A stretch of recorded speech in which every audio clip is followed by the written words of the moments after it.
Hello, everyone, and welcome back to another episode of The Push with Nick and KP. We are back once again to bring you a weekly recap video, this time of Friday Night SmackDown, which took place on January 16th in London, United Kingdom, at the sold out Wembley Arena. Just in case you forgot, but honestly, how could you? We kick things off with our new WWE Undisputed Champion, Drew McIntyre, along with some bagpipes as an entrance, because why not? Drew, after breathing in all the Drew McIntyre chants from the UK crowd, says, "Don't jump on the bandwagon for me now. Where were you during all the hard times?" Drew goes on to say the vanilla QB1 era is over. I know KP got a kick out of that line. And then the Viper shows up. He says he's taken that title from him before, and he'll do it again. Then enters Jacob Fatu, who prefers to let his actions do the talking, and after a little brawl ensues, Fatu chases Drew out of the ring and into the crowd, as Randy is enjoying the scene until he becomes reacquainted with The Miz via a skull-crushing finale before their match to determine the first of four men that will compete in the number one contenders match next weekend at Saturday Night Main Event. Getting into that actual match of The Miz versus Randy Orton, despite The Miz getting in a couple of skull-crashing finales between the pre-match shenanigans and during the match, Randy lands an RKO out of nowhere and is the first of the four to qualify for that aforementioned number one contenders match. And this was a decent match, although a bit short and probably my least favorite of the four throughout the night. We then have a tag match that features Kiana James and our U.S. Women's Champion Julia going up against Alexa Bliss, and Charlotte Flair. After Alexa's U.S. title opportunity didn't quite go according to plan last week, this is kind of the fallout from that. So we go back and forth here with both teams getting in some offense, but the ending comes with Alexa hitting a sister Abigail on Kiana James to get the win for her and Charlotte. Unfortunately, that victory is short-lived as Nia Jax and the Bougie Bully come out and take out Charlexa. A match next week to determine a new women's tag team number one contender featuring the likes of Charlexa, Kiana, and Julia, and the team of Nia Jax and Lash Legend. So should be a good contest next week. We then have Cody Rhodes, who comes out and says that this time coming out to the ring feels a bit different and maybe a bit predictable, as was my last run. The crowd gives a bit of love for Cody here, but even more so to the new undisputed WWE champion, Drew McIntyre, as they chant his name throughout this. That changes a bit when Cody is happy to say he's fine with no rematch and will do it the old-fashioned way, and then goes on to announce that he officially has entered the Royal Rumble and is the first entrant of the men's 2026 Royal Rumble. Crazy to think we are just now 2 weeks worth of shows away, separating us between the Royal Rumble, and that was our very first entrant on either the men's or the women's side.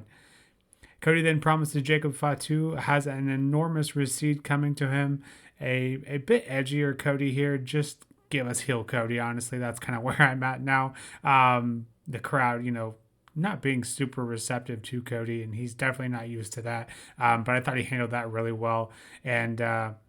I know Cody got KP, and as he did most of the UK crowd here, when he said the United Kingdom deserves a WrestleMania, that changed the tune real quick. But I thought this was a pretty good promo from Cody. We then get the second qualifying match of the evening, which has Trick Williams going up against Matt Cardona. This is a pretty competitive contest, and I honestly had no clue who was going to win, because you could definitely argue both of these men deserve one. In the end, it was Trick Williams hitting that trick shot, and just like that, Trick Williams is the second qualifier in that number one contenders match set to take place next weekend. After the match, however, Kit Wilson makes his way down to the ring and takes out Matt Cardona, deeming him toxic. And then what comes around goes around as Jacob Fatu appears again, makes another appearance and takes out Kit Wilson, and then calls out Cody Rhodes, to which he immediately answers the call, and these two go at it until they are separated by officials.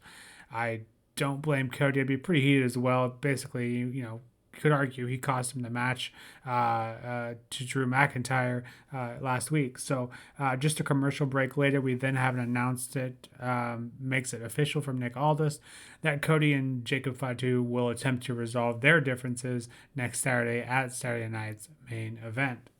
Getting into the next match, we have Solo Sikoa, who is accompanied by the MFT, going up against Damian Priest in the third qualifier match of the evening.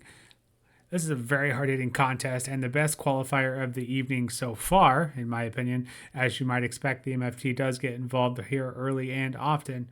And then you're left to wonder, will the odds end up being even? They eventually are as the lights turn out and the Wyatt Six take out the remaining MFT members. Solo, taking offense to this, comes out and makes sure Uncle Howdy gets some hands and that he isn't able to take his lantern back. This, of course, costs Solo with the distraction, as when he enters the ring, Damian then hits Solo with a South of Heaven chokeslam to get the win and is your third qualifier at next Saturday night's main event. And I know I'm usually a hater of Damian Priest, but this was a pretty good contest. I definitely up there on Damian Priest match list, at least for me.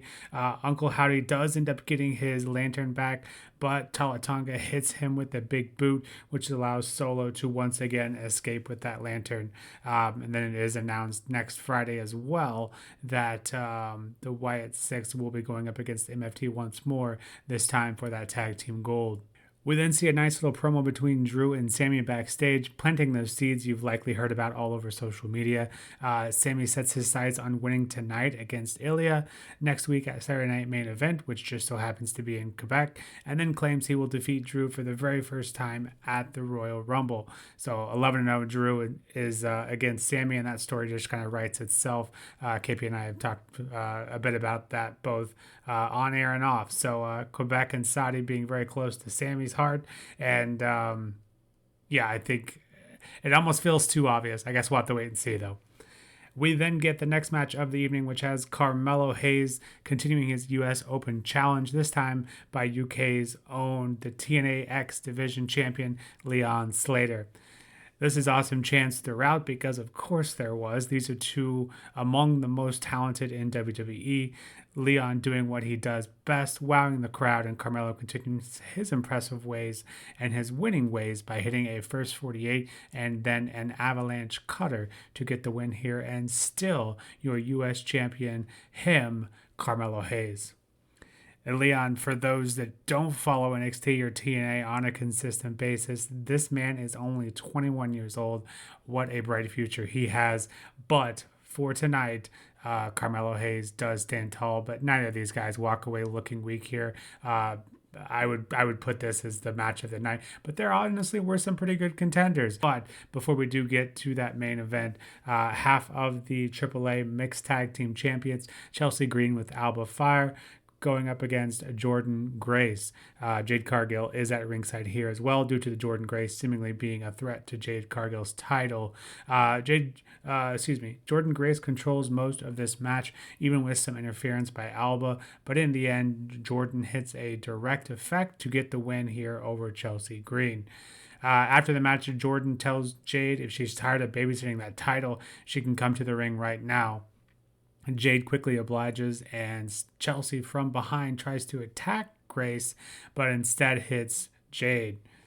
Grace picks up the title and throws it down on Jade. I imagine we'll get this match. At least that seems to be where we're going. I just don't know when, but a nice, another strong showing, dominant showing here by Jordan Grace.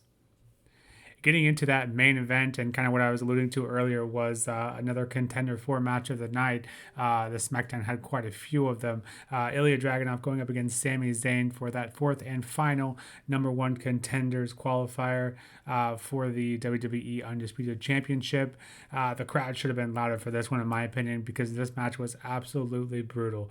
Ilya is pretty badly bleeding, got a pretty gnarly gash on his, I believe it was his left temple there.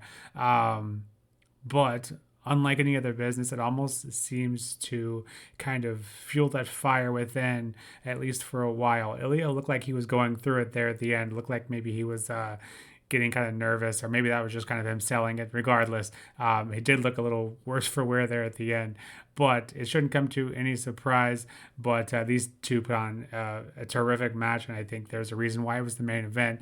But Sammy doesn't get much time to celebrate after that haluva kick, because he is then hit with a trick shot from Trick Williams as the credits start to roll and in this episode of SmackDown. So we got 4 qualifying matches, obviously, getting the likes of Randy Orton and Sami Zayn, and then Trick Williams, of course, and of course, we are going to get Damian Priest in there as well. So those were a lot of fun, just getting all those in the same episode of SmackDown.